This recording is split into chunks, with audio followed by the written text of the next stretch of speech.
Togo, chasse à l'homme et la paix. Dans un message publié sur X depuis Paris, à l'occasion de la conférence de soutien à la paix et à la prospérité dans la région des Grands Lacs, le président du Conseil, Faure Gnassingbé, a déclaré « Il est de notre devoir collectif de transformer la solidarité en action, et l'action en résultat durable pour nos populations. » Pourtant, derrière ces déclarations élogieuses des autorités togolaises sur la scène internationale se cache une réalité quotidienne des Togolais bien différente. En effet, depuis les événements de juin 2025, la situation sociopolitique demeure très tendue. Selon la Fédération internationale pour les droits humains, FIDH, et l'Organisation mondiale contre la torture, OMCT, depuis le 5 juin 2025, au moins 133 jeunes activistes togolais s'étant exprimés ou réunis pacifiquement pour porter des revendications citoyennes ont été arrêtés arbitrairement, dont 48 sont toujours en détention. La chasse à l'homme,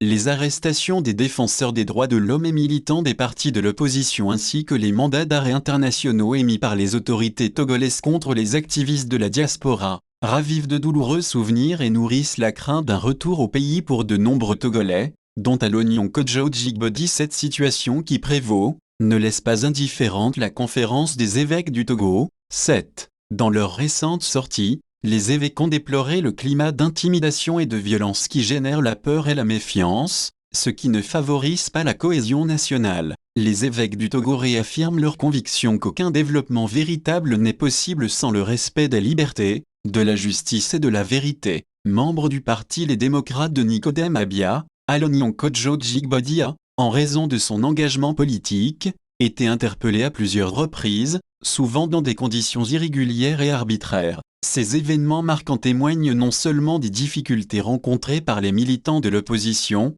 mais aussi de la fragilité des libertés fondamentales au Togo. Sa première interpellation remonte en janvier 2018 lorsqu'il rentrait chez lui après une réunion de son parti politique. Sans raison valable, les forces de l'ordre m'ont interpellé et conduit au poste. Cette expérience m'a profondément marqué, car elle illustrait déjà la volonté du pouvoir d'intimider les voix discordantes, a déclaré Alonion Kodjo Djigbodi. Quelques mois plus tard, le 28 septembre 2018, il a de nouveau été arrêté. Ce jour-là, je me trouvais devant les locaux de l'ambassade du Ghana en compagnie de plusieurs camarades. Nous étions venus soutenir notre président, alors en grève de la faim, pour réclamer la libération des détenus politiques. Là encore, notre action pacifique s'est soldée par une répression injustifiée et une détention arbitraire, a-t-il confié. Au lendemain de l'élection présidentielle du 22 février 2020, Agbeyome Kodjo, candidat de la dynamique Monseigneur Kpodzro,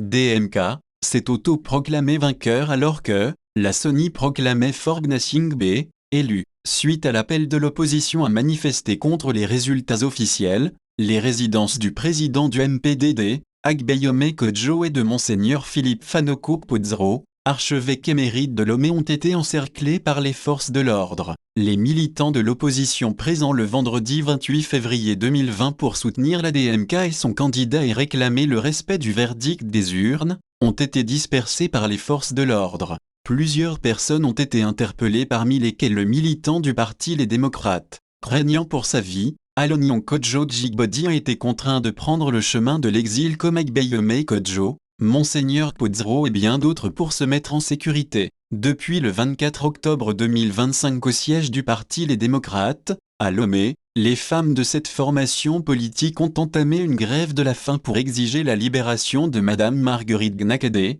Grace Bikoni, Leila, Dora Doubedji et de tous les autres détenus politiques. Visages couverts de charbon de bois, corps enveloppés de sacs plastiques, vêtements noirs, ces militants déclarent ne plus pouvoir supporter la terreur devenue mode de gouvernance au Togo et réclament justice pour les victimes de la répression. L'Union européenne a tout récemment demandé la libération immédiate et inconditionnelle des détenus politiques et des défenseurs des droits humains, dont Abdoul Aziz Goma, irlando-togolais, arrêté en 2018 et Jean-Paul Oumolou, en 2021, tous deux de la diaspora. Malgré les appels incessants à la libération des détenus politiques et de droit, rien n'y fit. Les dirigeants au pouvoir ont durci le ton. Nombreux sont ces Togolais de la diaspora qui désirent apporter leur pierre à l'édification du pays comme le stipule la dernière phrase de l'hymne national Terre de nos aïeux. Mais, malheureusement, pour chasser, Ils sont contraints de solliciter la protection de leur pays d'adoption au risque de subir le sort de Goma,